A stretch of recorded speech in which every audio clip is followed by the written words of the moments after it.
सकते हैं कि दोनों चवर हाथ में लेकर भगवान के समक्ष करने के भाव जगत बन रहे हैं। हम अपने आप को रोक नहीं पाए। और एक बंदा ऐसा भी था जो 12:30-1 बजे की तक चिलचिलाती धूप में उस मंदिर परिसर से बाहर निकला हो। ऐसी शानदार परमात्मा की भक्ति का स्पर्श किया और ऐसा पश्चाताप किया कि हमारे कौन से पाप कर्म के उदय थे कि जिसकी वजह से हम इस परमात्मा की भक्ति से 50 वर्षों से वंचित रहे।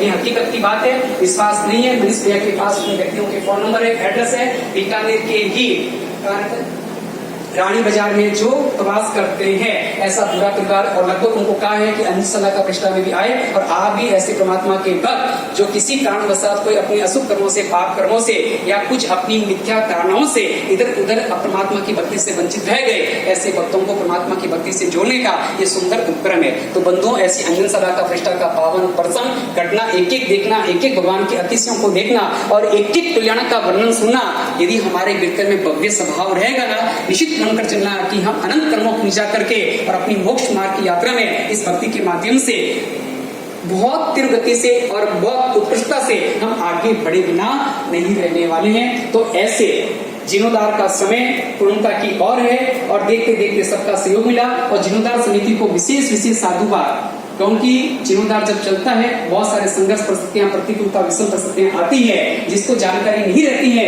टीका टीके कहते हैं, काम ले लेते हैं, समय पर पूरा करते नहीं है, ध्यान देते नहीं है। ऐसे बहुत सारे उपालन और बहुत सारे विचारधाराएं, समिति के सदस्यों का अपना पाप कर्म का उदय और संघ समाज के सदस्यों की नादानी ना समझी, ये दोनों मिलकर इस प्रकार की व्यवस्थाओं का क्या होता है, जन्म होता है। और जीर्णोद्धार समिति ने जिस उत्कृष्ट भाव से जिन्होंने ये सुंदर जीर्णोद्धार करवाया, समय समझ शक्ति का सदुपयोग किया और जिन ने भी अपनी राशि को, अपने पुण्य को सुकृत में इन्वेस्ट किया, उदारता से अपने धन को जिन शासन में समर्पित करके पुण्यानुबंधी पुण्य के स्वामी बने, उन सबको साधुवाद और आप सबका योगदान, सहयोग और आप सबका सहकार ये जैन जयती शास्त्रों का क्या बन रहा है, कारण बन रहा है। और उसी के अंतर्गत 16 तारीख को देखा देवादिदेव 3 किलो की नाथ परमात्मा का प्रवेश। सब कहते हैं शानदार हुआ, जानदार हुआ, ऐसा बीकानेर में प्रवेश नहीं हुआ। बस बताओ कि नगर में जब भगवान का प्रवेश होता है तो इतना शानदार, इतना जानदार बनता है। जब हमारे हृदय कमल में भगवान का प्रवेश होता है तो वो कितना जानदार, कितना शानदार बनने वाला है। बस भगवान का प्रवेश हमारे हृदय कमल में हो। अब भगवान तो पधार चुके हैं और निश्चित समय में देवादि देव को उत्थापन करके और वचनबद्धता से हमने आज्ञा ली, ये प्रभु हमें आज्ञा दो, आपके जिनालय का जीर्णोद्धार कराएंगे और देव विमान तुल्य जिन मंदिर बनाकर हमको आपको गादी आसीन करेंगे। ऐसे सुंदर भाव हमने परमात्मा को समर्पित किए। बस प्रभु की कृपा मिली, गुरु भगवंतों का प्रेरणा मिली और श्री संघ का सहयोग मिला।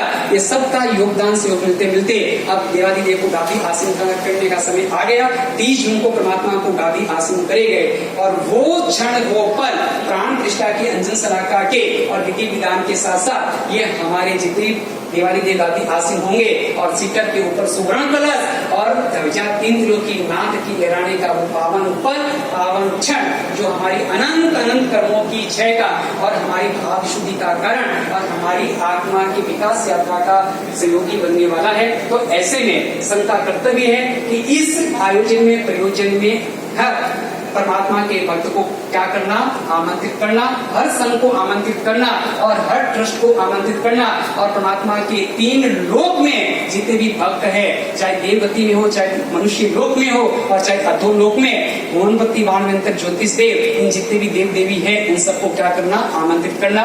इसलिए आपने सुना होगा, अभी भी आप देखना विधि विधान के अंदर आएगा, अस्मिन जम्बू दीपे दक्षिणार्थ बढ़ते, दातकी खंडे दक्षिणार्थ बढ़ते, भारत देश से और राजस्थान प्रदेश से और बीकानेर नगरे शिववाड़ी मध्य श्री पार्श्वनाथ जिनालय मध्य और शांतिनाथ मंडपे अत्र आगच आगच आगच स्वाहा।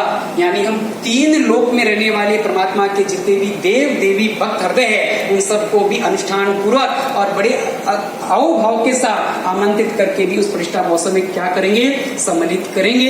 तो इस प्रकार से देवी देवताओं को, परमात्मा के भक्तों को हम सम्मिलित करने के लिए अब सकल संघों को आमंत्रण देने के लिए ये श्री संघ के सदस्यों हमारे नगर में हमारे प्रबल पुण्य उद्देश्य से प्रमुख भक्ति का ऐसा अद्भुत अवसर चांस पूज्य गुरु भगवंतों की पावन प्रेरणा से और आचार्य भगवंत की पावन छत्र छाया में हमें सौभाग्य मिला है। हमारी चाह इच्छा भाव जगत है आप भी हमारे साथ परमात्मा की भक्ति में सम्मिलित होकर और आप भी परमात्मा की भक्ति का अद्भुत अनूठा लाभ ले।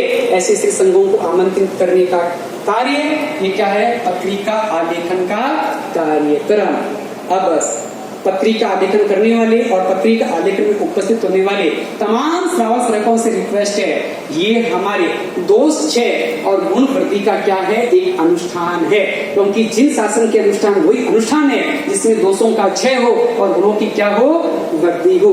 जिसमें दोषों की वृद्धि हो और गुणों की हानि हो वो अनुष्ठान कभी जिन शासन का अनुष्ठान नहीं हो सकता है। एक ध्यान से सुनना, ये बातें सारी प्रवचन के माध्यम से चातुर्मास में जो बताई जा रही है समय समय पर आपको पूछा भी जाएगा। जिसमें दोषों का क्षय और गुणों का विकास हो वो सब अनुष्ठान जिन शासन के अनुष्ठान। जिसमें दोषों की वृद्धि और गुणों की हानि हो वो कोई भी अनुष्ठान हमारा जिन शासन का अनुष्ठान नहीं हो सकता है। तो ऐसे हमारे जिन शासन का अनुष्ठान दोष क्षय सबसे बैठे बैठे यहाँ पश्चाताप करना है। शादी ब्याह की कुंकु पत्रिका लिखाने के लिए रिश्तेदारों ने सौजनों ने बुलाया, बड़े गौरव के साथ, बड़े भाव के साथ, बड़े बहुमान के साथ सज धज कर और किसी की शादी के कुंकुम घोलने के कार्यक्रम में, कुंकु पत्रिका लिखने के कार्यक्रम में, संसार वृद्धि के इन सारे उपरों में जो रुचि ली, जो रस लहा और जो इंटरेस्ट लिया और जो राग दशा के परिणाम जुड़े, उन तमाम राग की दशाओं के परिणाम को आज परमात्मा की पत्रिका आलेखन करते करते घोषणे करना है। गृह प्रवेश की कुंकु पत्रिका लिख कर और लोगों को आमंत्रित करके और करोड़ 2 करोड़ 3 करोड़ रुपए के उस पाप के पिटारे की और सड़काई के जीवों की विराधना के उस स्थान की अनुमोदना कराने के लिए जो खुशी थी, आलाप था, आनंद था, उन सारे पाप भावों की आज घोषणे करना है। प्रभु मैंने संसार में श्रावकपना प्राप्त करके नहीं करने वाले कर्म किए, नहीं करने वाले कार्य किए और नहीं करने वाले पाप अनुमोदना के कार्य मैंने करवाए, वो मन वचन काया से मिच्छामि दुर्गणम। अब इस संसार में प्रभु आमंत्रित करना है तो तेरे इस शासन के गुणवान व्यक्तियों को मुझे आमंत्रित करना है, हर्ष भरना है, हृदय में उमंग भरना है। श्री संघ को आमंत्रित करेंगे। एक सपोज करो किसी भी संघ में बीकानेर जैन श्वेतांबर श्री संघ या बीकानेर जैन श्री संघ के नाम से पत्रिका लिखे तो बताओ बीकानेर जैन श्री संघ में तमाम बीकानेर जैन श्री संघ आएगा नहीं आएगा? अब इसमें कितनी गुणवान आत्माएं हैं, कितनी आत्माओं ने मास कामन किया, सभी तक किया, वर्षित तक किया और कितनी आत्माएं तो 33 साल तक 34-35 साल तक कंटिन्यू वर्षित तक करी है। कोई आत्मा दीक्षाएं किसी परिवार से दीक्षाएं ली है, किन्होंने जिन मंदिर बनाए, किसने दादाबाड़ी बनाई, किन्होंने जीर्णोद्धार कराए, किन्होंने छड़ी पाली संघ निकाले, किन्होंने नवम यात्रा कराई, किन्होंने चौमासे कराए। ऐसे तमाम गुणवानों को आमंत्रित करना ये कितना बड़ा सौभाग्य और पुण्य का अवसर है।